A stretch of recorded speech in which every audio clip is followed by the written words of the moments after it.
आज झारखंड के 25 बड़े खबर। इससे पहले अगर आप हमारे चैनल से नहीं जुड़े तो चैनल को सब्सक्राइब करके चैनल से जुड़ जाइए ताकि आने वाले रोज की रोज खबरों से आप अपडेट हो सके। अविनाश कुमार को नया मुख्य सचिव नियुक्ति। झारखंड में 1993 बैच के आईएएस अधिकारी अविनाश कुमार को नया मुख्य सचिव नियुक्ति किया गया है। वे पूर्व अतिरिक्त मुख्य सचिव थे। साथ ही पूर्व मुखिया सचिव अलका तिवारी को राज्य निर्वाचन आयोग की जिम्मेदारी दी गई है। विधायक सरयू राय की संसदीय और राजनीतिक दबाव बढ़ाया है। झारखंड सरकार सड्डा जंगल को वन्यजीव अभयारण्य घोषित करे, इससे पर्यावरण संरक्षण और आदिवासी समुदाय के हित सुरक्षित होंगे। झारखंड कैबिनेट ने मंडल डैम परियोजना के चलते विस्थापित परिवारों को प्रत्येक परिवार को 1.5 लाख मुआवजा और एक एकड़ जमीन देने का निर्णय लिया गया है। यह निर्णय काफी उत्सुक और परिवार के संप्रदायक है। पर्यटन विभाग ने इन्फ्लुएंसर एंगेजमेंट प्रोग्राम 2025 शुरू किया है। इस योजना के तहत मिंडा कंटेंट क्रिएटर 3 लाख रुपए से 10 लाख तक की अनुदान दिया जाएगा ताकि राज्य की प्रकृति, सौंदर्य, संस्कृति और त्योहार को डिजिटल प्लेटफॉर्म पर प्रसारित कर सकें और हमारी संस्कृति को आगे बढ़ावा मिल सके। झारखंड की मुख्यमंत्री रोजगार सृजन योजना के तहत अनुसूचित जनजाति, पिछड़ी जाति और दिव्यांग युवाओं को स्वरोजगार हेतु कम दर पर ऋण की सब्सिडी में दी जाएगी। यह योजना युवकों और आत्मनिर्भर बनाएगी। झारखंड के खूंटी जिला में हवालात में बंद एक युवक की संदिग्ध परिस्थितियों में मौत हो गई। वह छेड़खानी के आरोप पर गिरफ्तार किया गया था। इस घटना से पुलिस की कार्यपालिका पर सवाल उठा दिया है। झारखंड सरकार ने बेरोजगार युवाओं के आत्मनिर्भर बनाने के लिए मुख्यमंत्री रोजगार प्रोत्साहन योजना शुरू की है। इसके तहत युवाओं को स्वरोजगार और छोटे उद्योग लगाने के लिए बिना गारंटी लोन और 50% तक ब्याज सब्सिडी दी जाएगी। यह योजना के हजारों युवाओं को रोजगार के अवसर मिलेंगे और राज्य में स्वरोजगार की दिशा में बड़ा बदलाव आएगा।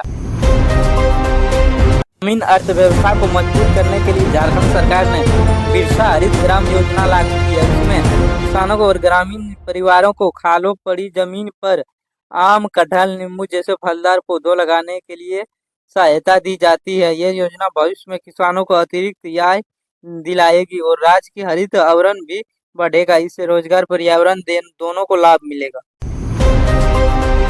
झारखंड सशस्त्र पुलिस जेएपी वन महानवमी पर अपनी बंदूकों की हथियारों से पूजा, शस्त्र पूजा की। इसे सांस्कृतिक परंपराओं से जोड़ा गया है ताकि सुरक्षा बलों की मेहनत और बलिदान का सम्मान हो।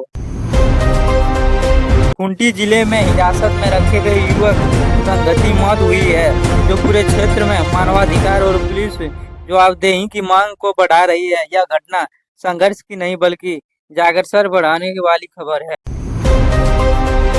प्रधानमंत्री नरेंद्र मोदी ने अक्टूबर 2024 को PMFBRIGF योजना की शुरुआत की थी, जो कि 31 मार्च 2026 तक लागू रहेगी। इस योजना का उद्देश्य इलेक्ट्रॉनिक वाहनों को उत्पाद को बढ़ावा देना है। इसमें इलेक्ट्रिक द व्हील्स और 3 व्हील्स के लिए प्रोत्साहन प्रदान किया जा रहा है, जिसमें प्रदूषण से कमी और रोजगार सृजन होगा।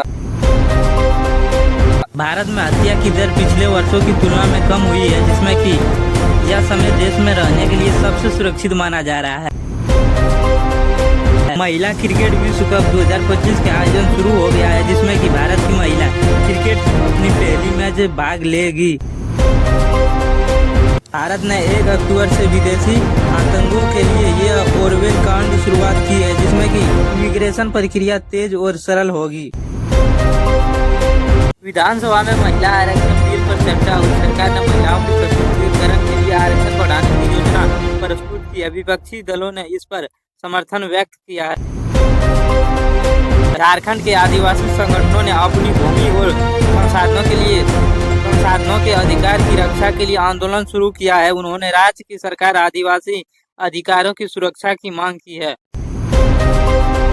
झारखंड में विपक्षी दलों की राज्य सरकार की बेरोजगारी नीति और आलोचनात्मक का उन्होंने रोजगार सृजन के लिए ठोस कदम उठाने की मांग की है। विधानसभा में शिक्षा नीति पर विस्तृत चर्चा हुई है। सरकार ने शिक्षा स्तर को सुधारने के लिए नई योजना घोषणा। विपक्षी दलों ने इन योजनाओं को प्रभावपूर्ण पर स्वभाव उठाया। झारखंड उच्च न्यायालय ने 30 सितंबर 2022 को राज्य के सभी खनिजों की नीलामी पर रोक लगा दी है। यह आदेश आदिवासी क्षेत्रों में पीईएसए कानून के तहत अधिकारों को रक्षा के लिए जारी किया गया है। झारखंड राज्य डेटा केंद्र द्वारा सौर भूमि एप्लीकेशन के बुनियादी ढांचे में हस्तांतरण के कारण 30 सितंबर 2022 तक भूमि पंजीकरण और म्यूटेशन सेवाएं बाधित रहेगी। कुर्मी समुदाय ने 30 सितंबर 2022 को लॉन्चिंग के लिए मार्च आयोजित किया गया, जिसमें कि उन्होंने एसटी की सूची में शामिल होने की मांग की। इस मांग को आदिवासी संगठनों ने विरोध किया है। सितंबर 2022 को नई दिल्ली में आयोजित समारोह में राष्ट्रपति द्रौपदी मुर्मू ने समक्ष केंद्रीय मंत्री हरदीप सिंह पुरी ने झारखंड को उच्च सर्वेक्षण 2022 में 100 शहरी निकायों वालों राज्य दूसरा स्थान प्राप्त करने में सम्मानित किया।